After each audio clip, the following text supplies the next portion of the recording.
This is Kathy Chase. As I said, they set me up intentionally. The uplifter video with 311, talks about his set list or whatever, setting me up. I don't know why, but anyways, seems pretty ruthless and pointless to me. Then the fact that this wasn't prevented, obviously, I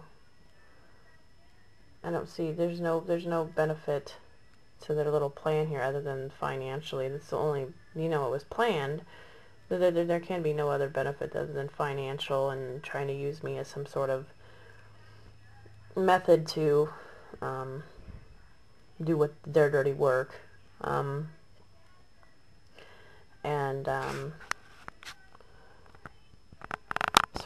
far as my mother's concerned, I know she has a pacemaker, and she may deny having one now because they probably bribed her enough and try to solicit her enough and things of that nature. But the whole to kill two birds with one stone, that phrase, they were going to try to stage a marriage proposal and all kinds of crap, then, well, that didn't really work because they got caught with my mother.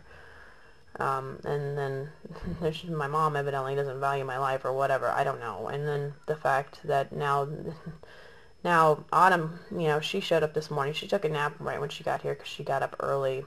When she was laying down, Rob had her all night last night. When she was laying down, her heart was racing pretty fast. They're just trying to use Autumn as a human shield, and I'm really freaking fed up.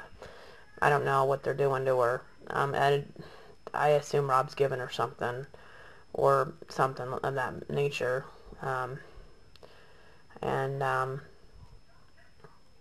They're crazy people. Set up, not on the up and up, shady business practices, this side up, eggs, in crates or whatever, all the things that I wrote on my blog about, up, and there's probably some more I haven't quite thought of. So, you have the yellow book, or you have the yellow pages, which is business, shady business. The yellow book's not really shady, but their practices are, let your fingers do the walking. Their little businesses, and it's shady. You have the yellow pages is business, and the white pages is residential, speed limits and so forth, and then governing and so forth, and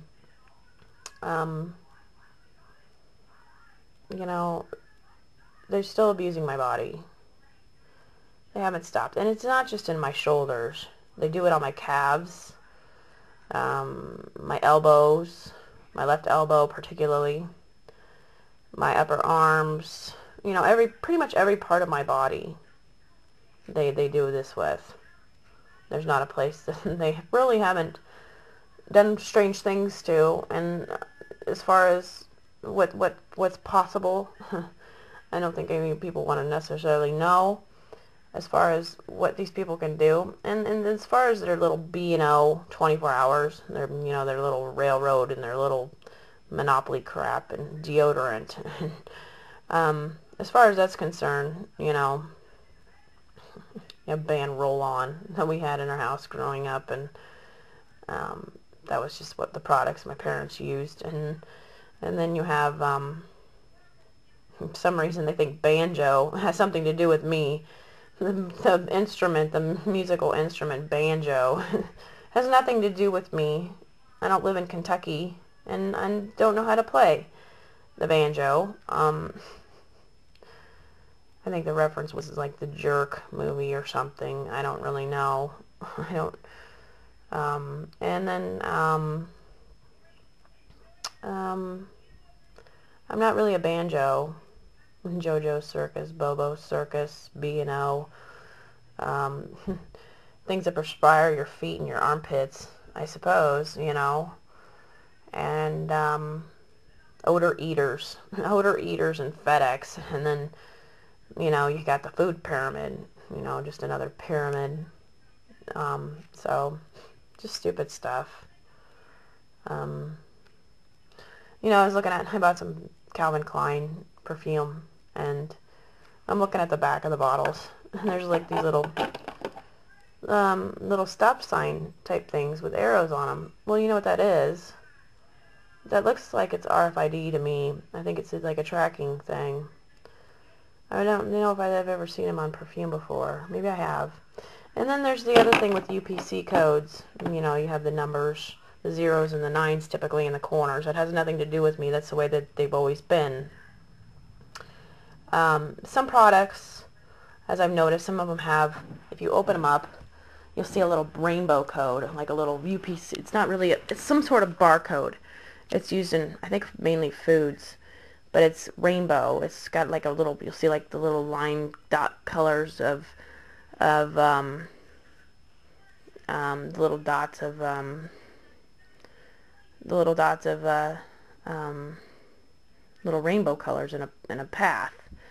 It's just like when your station goes off air, like on television, you have the little lines in the boxes of the rainbow, and then you have salt and pepper if you have a black and white screen, you know, or and so forth, you know, on air, off air, director's chairs, director's cut in movies. Has nothing to do with cutting people and cutting film strips and using movies to try to kill me. And Silence of the Lambs, that's pretty gross. You know, that's they're I know. If you remember the movie, there's a girl that he tortures in the little bottom of a pit in the underground. It's just it's a real horrible movie. I don't know. This is like, you know, these people want to cook me because they say I'm cookable, even though I've never killed anybody, and they're crazy, you know, trying to use diversions. You know, the whole panhandling and that sort of thing. Just real crazy stuff. People who want to kick, you know, set other people up with food names and try to cook them. That's some pretty crazy stuff. It kind of reminds me of cannibalism or Jeffrey Dahmer, the Jeffrey Dahmer incident, and just really creepy stuff. As I said, I know the South America reference. Some of it comes from the movie, or true story, about a plane crash. I think this was a true story. Somebody can look it up, because you might have a hard time finding it, but there was a plane crash in the Andes Mountains somewhere, and they were up high, and then nobody had found them. This was like in the 70s or something. I don't know, but I thought it was a true story. And these people, as they died, I mean, there was people that survived the plane crash, and they had no food. And so when as people were dying, they were resorting to cannibalism. So I believe that might have been a true story. You know, I'm not too sure, but I did remember watching the movie. It's just like Cujo, watching the lady that was trapped in her car, and the dog was trying to attack her, you know, and then like, you know, all these other horror movies that I've seen. Serpent and the Rainbow, that's incredibly creepy. And Rosemary's Baby, that's creepy. You know, just weird, you know, it's obvious, everybody knows this is really weird, what they're doing, and they don't have media around, and so they know it's not right, and, you know, they just know all the evidences that go into this whole thing is bad. It's really bad.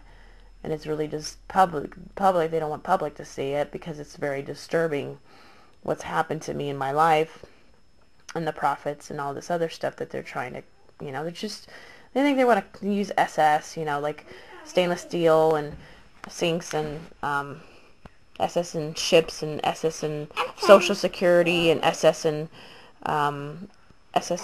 social services.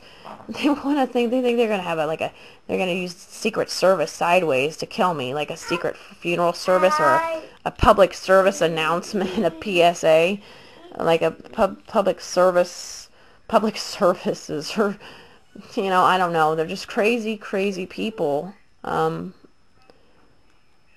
not here for your little game.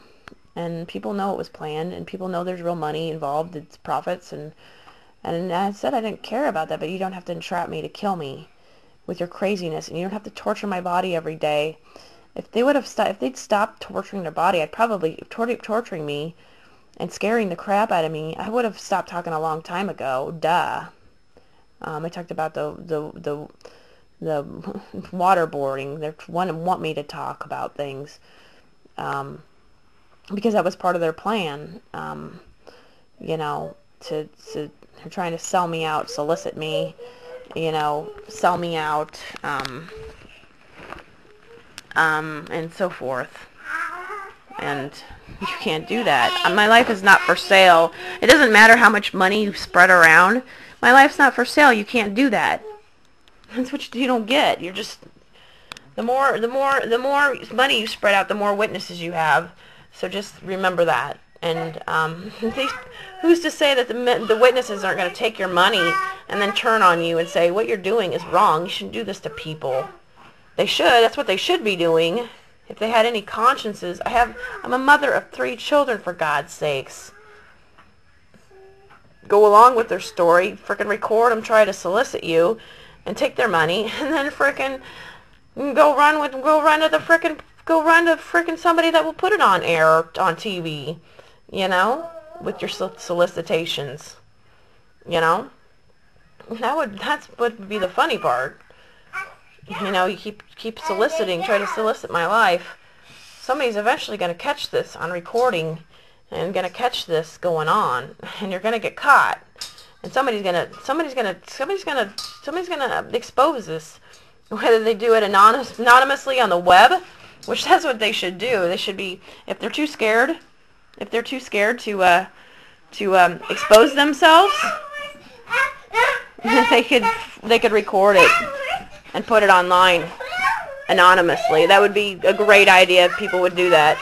This is Kathy Chase. Your little there's no such thing as a contract killing. There's no such thing as trying to uphold something by verbal, or you can't do that. This is not, you can't submit that to court. You can't even rumor something like that, by the way.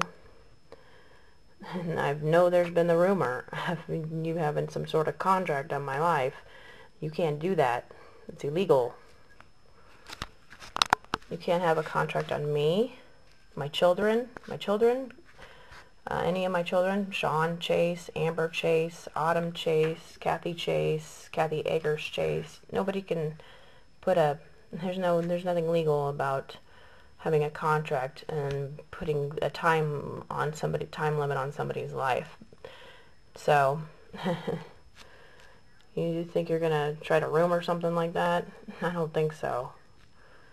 You go to jail, go directly to jail. Do not pass go. Do not collect $200 for all your illegal intentions onto me and my life and onto my children's life. You cannot do any of those things.